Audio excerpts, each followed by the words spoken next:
오늘은 말씀을 좀 한 구절 한 구절 좀 살펴보면서 이 말씀 가운데에 어떤 주님의 음성이 숨겨져 있는지, 오늘 우리에게 말씀하고자 하시는 것은 무엇인지 좀 살펴보도록 하겠습니다. 전부 다 살펴보기는 어려울 것 같고 적당히 진행하다가 제가 알아서 분량 조정을 좀 하겠습니다. 오늘 1절을 먼저 살펴보고자 합니다. 12제자 중에서 베드로와 야고보와 그의 동생 요한을 데리고서 예수님은 산에 올라가시죠. 근데 산이 그냥 산이 아니라 높은 산이라고 하는 것에서부터 좀 뭔가 무슨 일이 시작되려고 하는구나라는 좀 낌새를 알아차릴 수가 있습니다. 그 낌새, 어떤 낌새, 무슨 일이 일어나는지는 좀 뒤에다 두고 우리는 우선 베드로와 야고보와 그의 동생 요한만을 데리고 갔다라는 걸 좀 주목해 보고자 합니다. 12제자가 있잖아요. 그런데 그 중에서 꼭 이 3명만 데리고 가셨다라는 거죠. 이 3명이 뭔가 특별해서 그런 것일까? 왜 예수님이 차별을 하시지? 이런 생각을 하실 수도 있는데, 그거는 조금 뒤로 두고 나중에 기회가 되면 말씀을 우리가 얘기를 나누기로 하고, 우선 우리가 먼저 오늘 좀 주목해 보고자 하는 것은 베드로를 이 셋 중에 꼭 데리고 가셨다라는 걸 좀 주목해 보고자 합니다. 왜냐하면요, 베드로는 바로 이 전장 16장에서 예수님에게 호되게 혼나기 때문입니다. 예수님이 자신의 죽음과 부활을 처음으로 제자들에게 알렸을 때 베드로가 앞장서서 절대 그런 일이 있어서는 안 됩니다라고 이야기를 했고, 그 얘기를 들은 예수님이 베드로를 아주 호되게 혼내시죠. 심지어 사단아 내 뒤로 물러거라 라고 하면서 엄청나게 혼내셨어요. 그런데도 불구하고 오늘 뭔가 특별한 일이 일어날 것 같은 자리에 지금 베드로를 데리고 가신다라는 것입니다.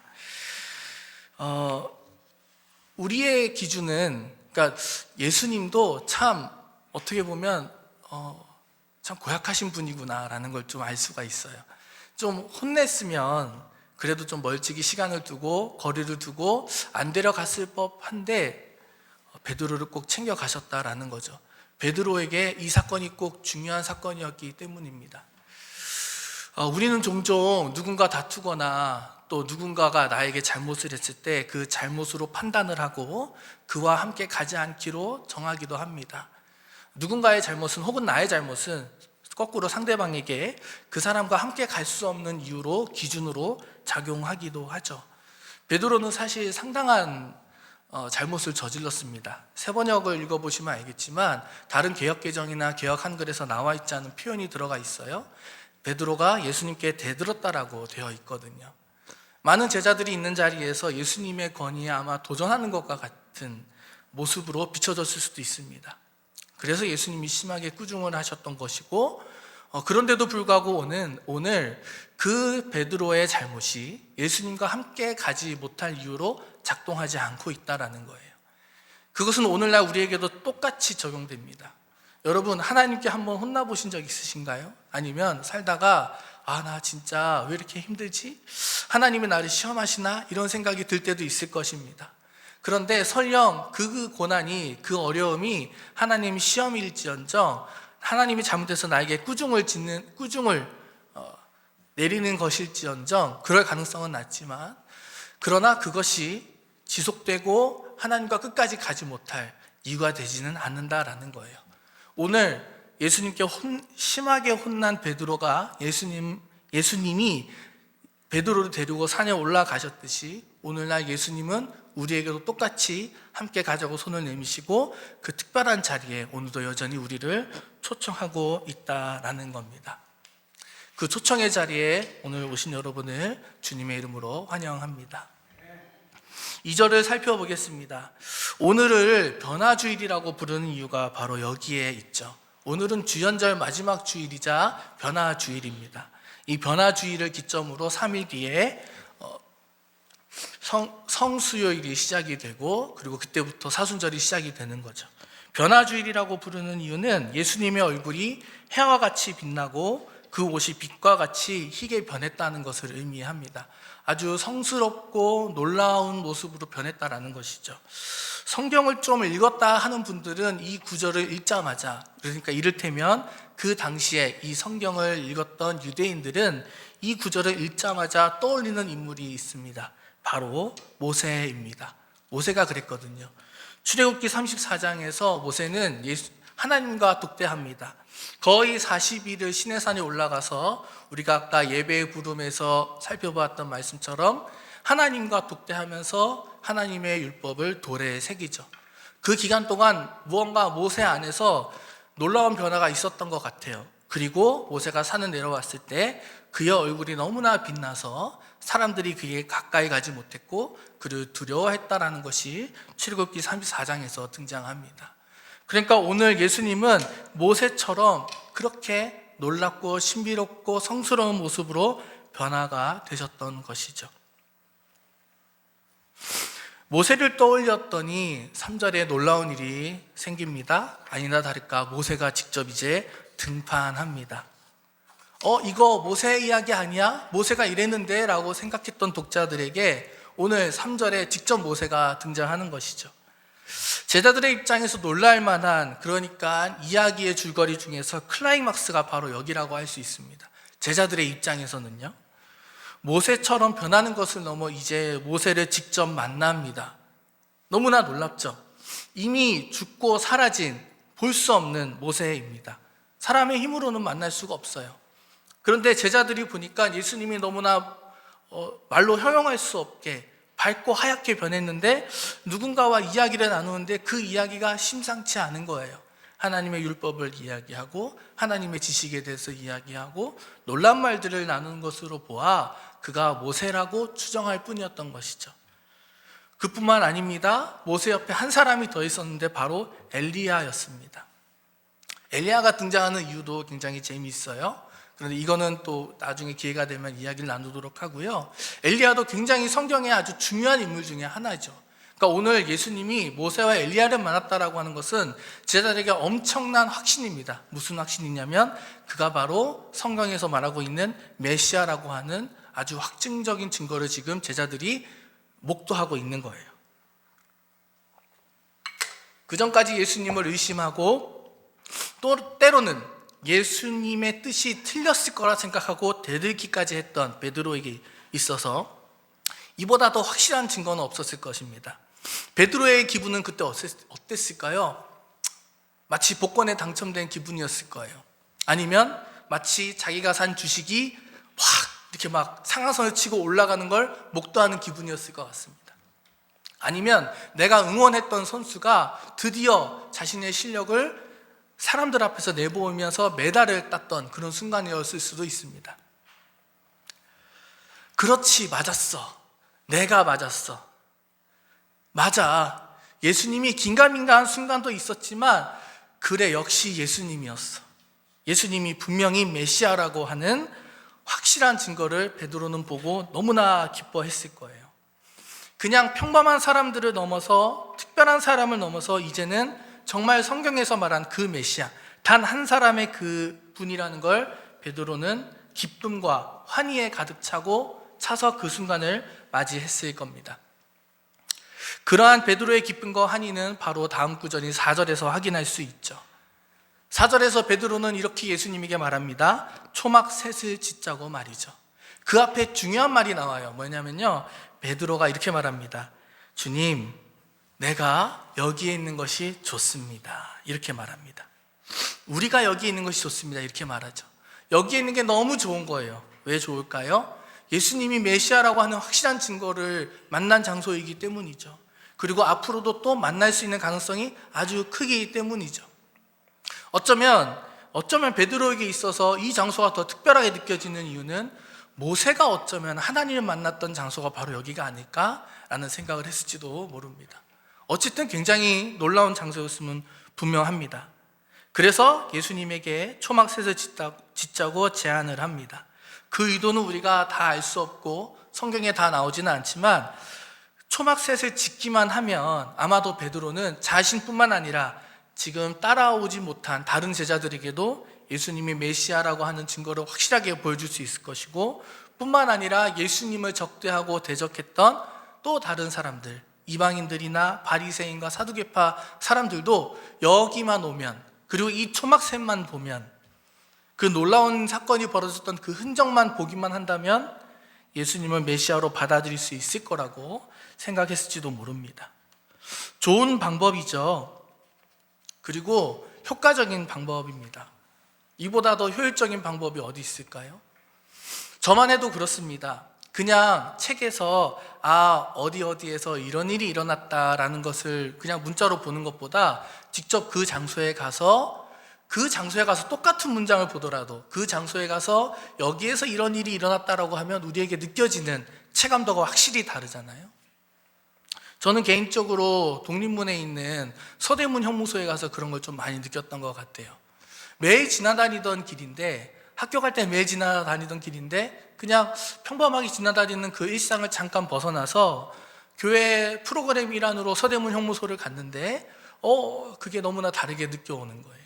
그 독립운동가들의 그 헌신과 그 피나는 노력과 또 그 여러 가지들이 그냥 역사책에서 봤던 것과 다르게 그 장소에서 보니까 다르게 느껴지는 것들이 있잖아요. 베드로도 아마 그거를 잘 알고 있었던 것 같습니다. 좋은 방법이죠.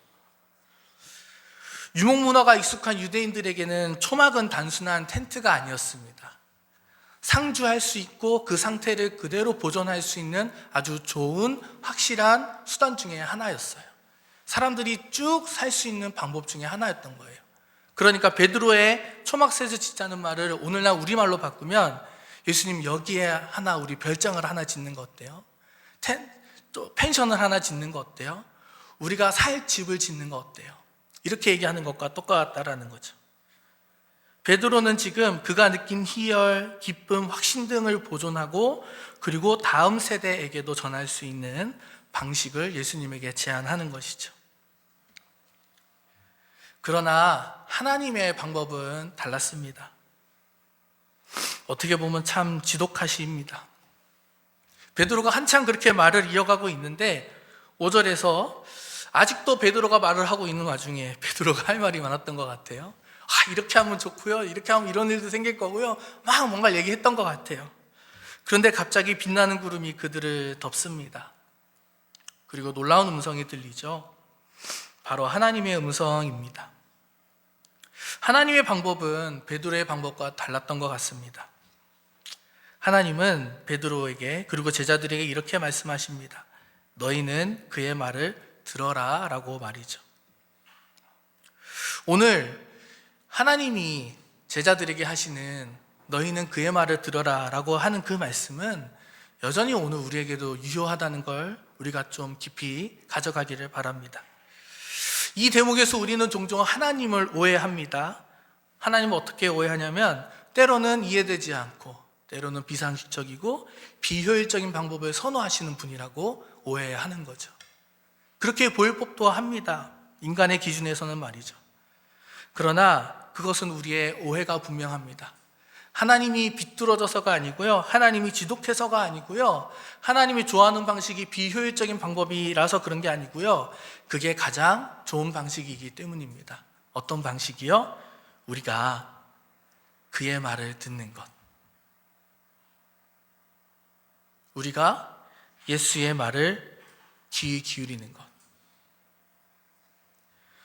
하나님의 음성은 분명히 오늘 우리가 살아가야 할 방식 자체를 제안하고 전하고 있습니다. 우리가 듣는 것, 그것이 정말 중요하죠.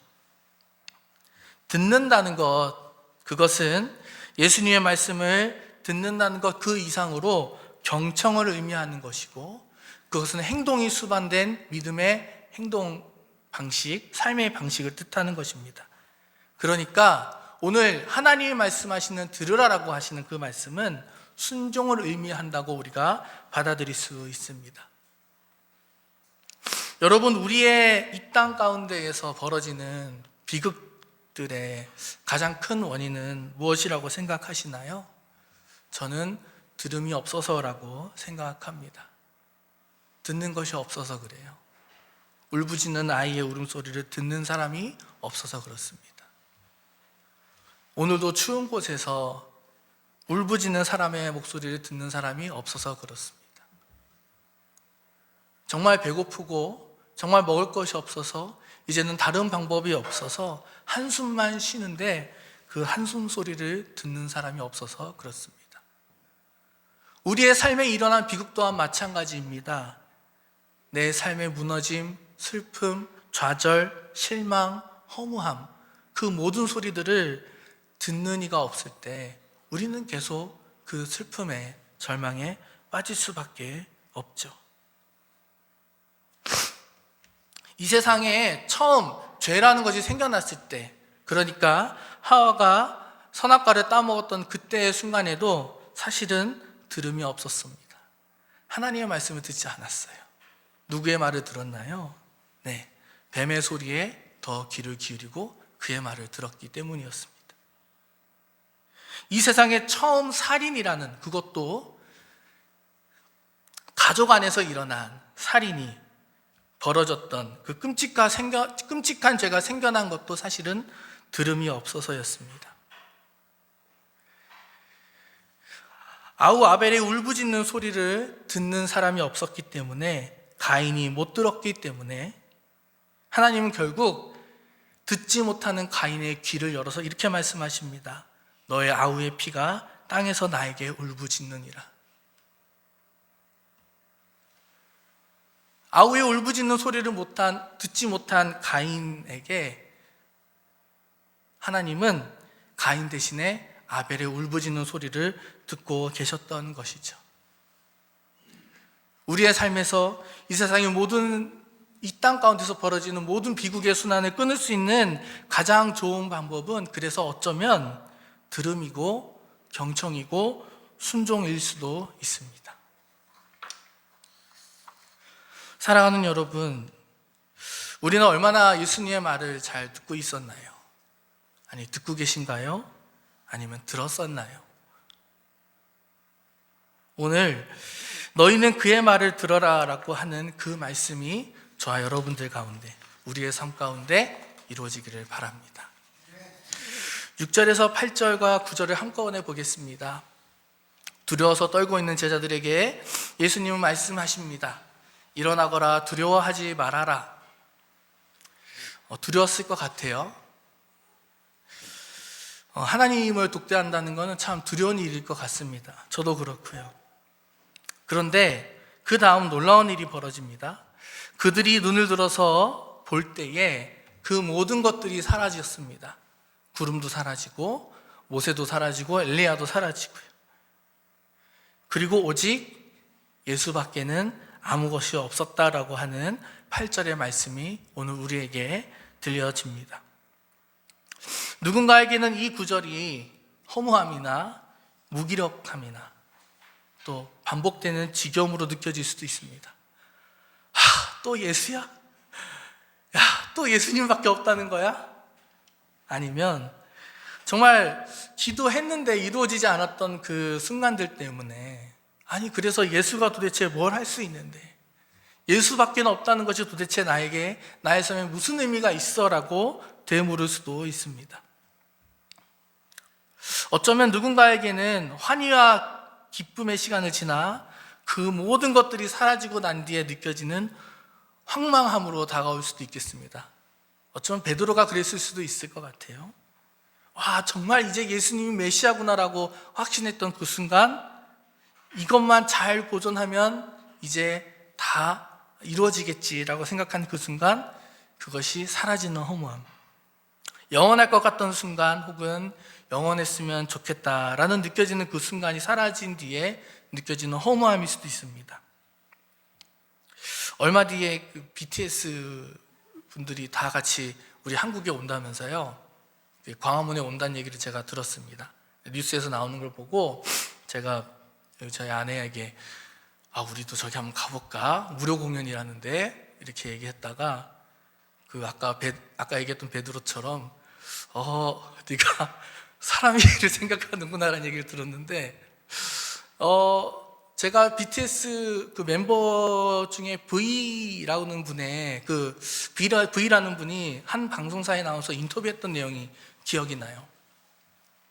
정말 수많은 사람들이 자신을 둘러싸고 모든 환호 소리가 자신을 가득 채우고 환희와 기쁨의 순간이 지나간 뒤에 모든 일정이 다 끄고 다 끝나고 방에 혼자 들어왔을 때 그 밀려드는 허무함을 자기가 어떻게 감당할 방법이 없어서 너무 어려웠다라고 하는 인터뷰를 제가 들은 적이 있어요. 제가 그거를 이해할 수 있다고 얘기하면 말이 안 되는 얘기겠죠. 그러나 우리는 조금이나마 각자의 삶에서 그런 순간들이 있었을 거예요. 그러니까 바라고 원하는 것이 이루어져서 너무나 기쁜데 그 뒤에 따라오는 그 약간의 허무함, 이게 단가? 이게 끝인가? 이 다음엔 뭐가 있지? 라고 하는 순간들이 누구에게나 각자나 조금씩은 있을 겁니다. 오늘 예수님밖에 없었다라는 말이 누군가에는 그렇게 다가갈 수도 있을 것 같아요. 그러나 오늘 선포되는 8절에 예수밖에는 아무도 없었다라고 하는 이 구절은 그러한 것을 의미하지 않습니다. 누군가에는 이 구절이 화려하지만 번잡하고 찬란하지만 정말 일순간의 찰나이며 다양하지만 선택하기 어려운 시간을 지나서 이제는 확실하고 명확해진 순간으로 다가올 수도 있다는 것입니다. 번잡하고 혼란스러운 시간을 지나 이제는 정말 예수밖에 남지 않았기에 예수만 붙잡고 가면 되는 그 시간. 오늘 말씀 가운데 등장한 제자들에게는 여전히 이 시간이 감당하기 어려운 시간이었을 것 같습니다. 왜냐하면 그들이 나중에 예수님을 배신한 것을 통해 알 수 있죠. 제자들에게는 이 예수님밖에 남지 않았다라고 하는 이 말씀이 정말 확실한 희망으로 자리매김하는 것은 좀 더 뒤에 일어난 일이긴 합니다. 오늘 저와 여러분들에게 각자의 삶에 좀 질문하기를 바랍니다. 나는 어떠한가? 예수밖에 남지 않았던 그 순간 나는 예수를 바라보면서 희망을 느끼는가? 기대를 느끼는가? 아니면 실망과 허무함을 느끼는가? 그 어떠한 것이든 예수님밖에 없다라고 하는 그것은 우리에게 새로운 시작이 끝까지 함께할 누군가가 지금 내 앞에 있다라는 것을 의미합니다.